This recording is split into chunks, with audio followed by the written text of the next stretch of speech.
Good morning, this is Francesca Evans from LymeOnline with all of this week's top stories from the Lyme Regis area.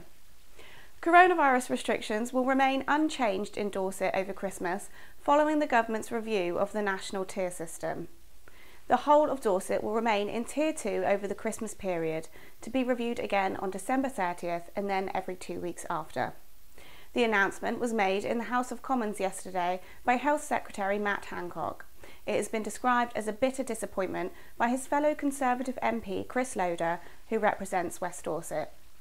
Mr Loder appealed to Mr Hancock earlier this week to consider West Dorset's low infection rate when reviewing the tier system, saying it was unfair for small towns such as Lyme Regis to be placed in the same tier as the county's more urban areas such as Bournemouth.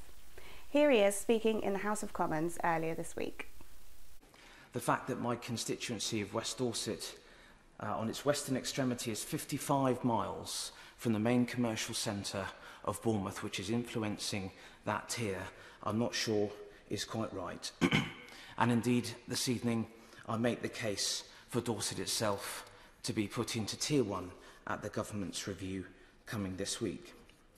Madam Deputy Speaker, today in Dorset, we have 43.1 cases per 100,000. That is a considerable reduction over previous weeks. It is lower than Cornwall and the Isle of Wight when the decision was made that those two areas would be placed into Tier 1.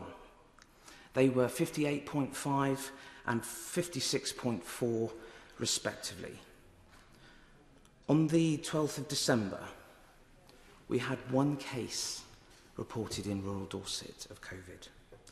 On the 9th of November, we had 85 cases reported, so it is clear for all to see that there is a considerable reduction in cases. And when it comes to our hospitals, Madam Deputy Speaker, on Friday, in Dorset County Hospital, in Dorchester, in my constituency, we had one patient of COVID in hospital. It is clear to me, Madam Deputy Speaker, that Dorset has a very, very strong case for its tier to be reviewed, and I couldn't strongly enough encourage the Minister to consider that. Lyme Regis residents over the age of 80 were among the first to receive their COVID-19 vaccinations this week. Bridport Medical Centre was selected as the Jurassic Coast Primary Care Network site, which also covers practices in Bedminster, Lyme Regis and Charmouth, and they started vaccinations on Wednesday. Among the first through the door was Lyme's Deputy Mayor, Councillor Stan Williams, who is in his 80s. Health professionals have emphasised the importance of sticking to coronavirus restrictions despite the vaccination programme getting underway, saying it will take time to reach everybody. Dog owners are campaigning against new restrictions which will come into force on New Year's Day, preventing them from allowing dogs off-lead on Lyme's main sand and shingle beach. Under Dorset Council's new Public Space Protection Order, coming into force on New Year's Day, dogs will be excluded from the Sand Beach and Cobgate Shingle Beach in Lyme Regis between May 1st and September 30th. However, in a change to the previous rules, dogs will now have to be kept on a lead outside this period, having previously been allowed to run loose during the winter months.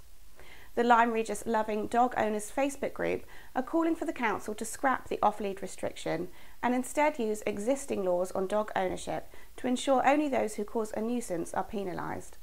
They argue that the Sand Beach is the only safe and fully accessible beach where they can exercise their dogs, and the restrictions will have a negative impact on nearby businesses during the winter months.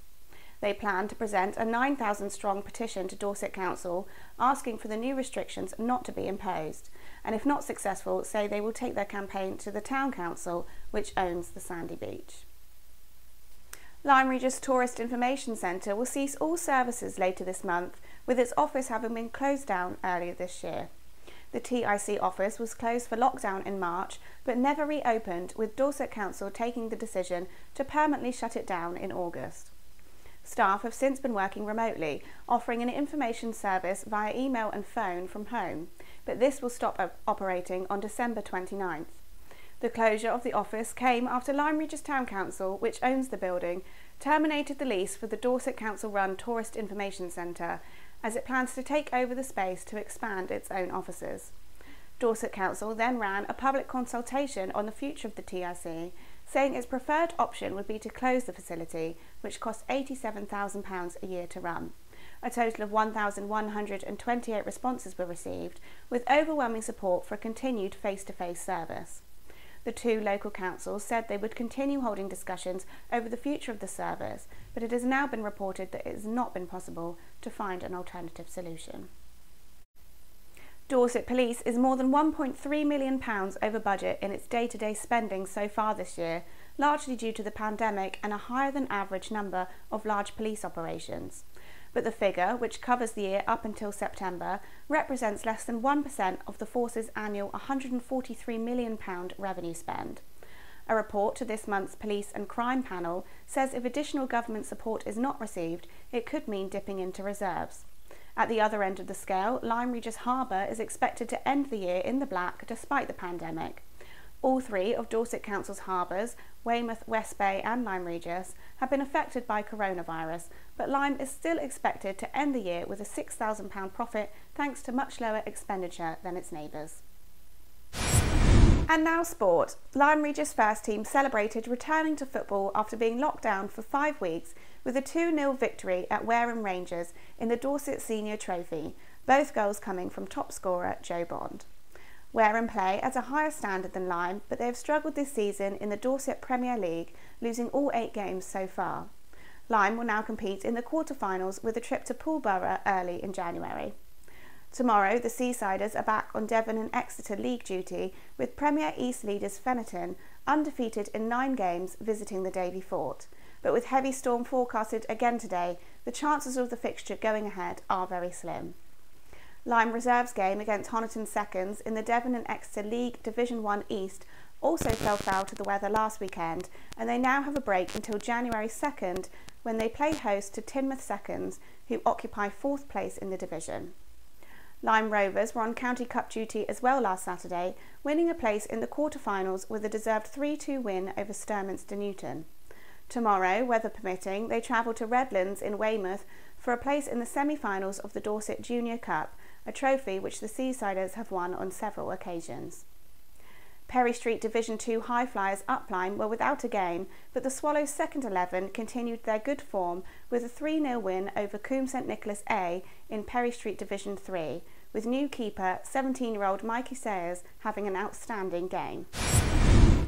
Lyme Regis is gearing up for a Christmas like no other, and as this is our last video news bulletin of the year, to see us out we have some festive photos of events and celebrations that have still been able to go ahead. Thanks for all your support during 2020. Have a very Merry Christmas and a Happy New Year.